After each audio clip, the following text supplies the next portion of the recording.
Amil, good afternoon po, sir. Good afternoon po, sir. Sa pagkaalala ko po, nabanggit niyo po that you were formerly with ICFAO as a state auditor. Tama po ba? Yes, sir. And you are a certified public accountant.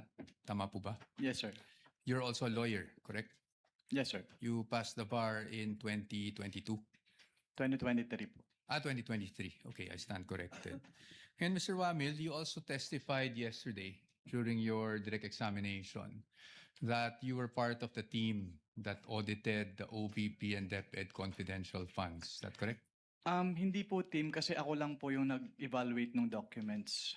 Ikaw mismo, basically nag-evaluate ng documents. Tama po ba? Yes po, sir. Okay, just so maintindihan lang namin how ICFAO conducts its audit.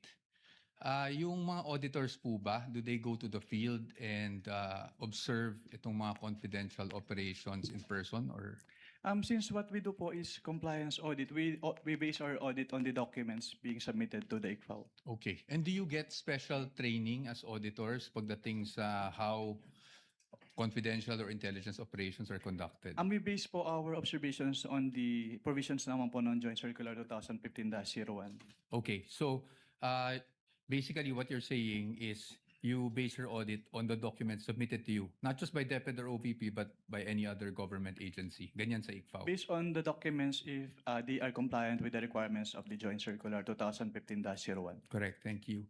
So, pagdating po dun sa mga dokumento na natatanggap nyo from OVP and DepEd, binabasa nyo po to isa-isa, no? Lahat ng attachments? Hindi po ako yung nag-receive noon. Meron po kaming receiving staff po. Pero kayo po, in your evaluation, do you go through the documents one by one?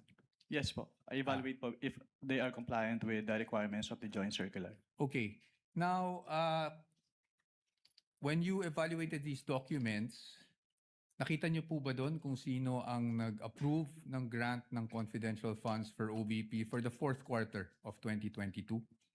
Nakita ko po dun sa disbursement voucher po na si Asek Limuel G. Ortonio po. No, I mean the grant. Kasi wala po sa GAA yung OVP confidential funds for 2022 eh. So nakita niyo po ba kung sino ang nag-approve ng grant para sa fourth quarter 2022 confidential funds? Based on the documents submitted, si Office of the President po yung nag-approve. That's correct. Opo, Office of the President. Pagdating naman po sa OVP 2023 confidential funds, yun po ay nasa General Appropriations Act. Do you confirm that? Yes po. And pagdating naman po sa DepEd 2023 confidential funds, nasa General Appropriations Act din po. Tama po ba?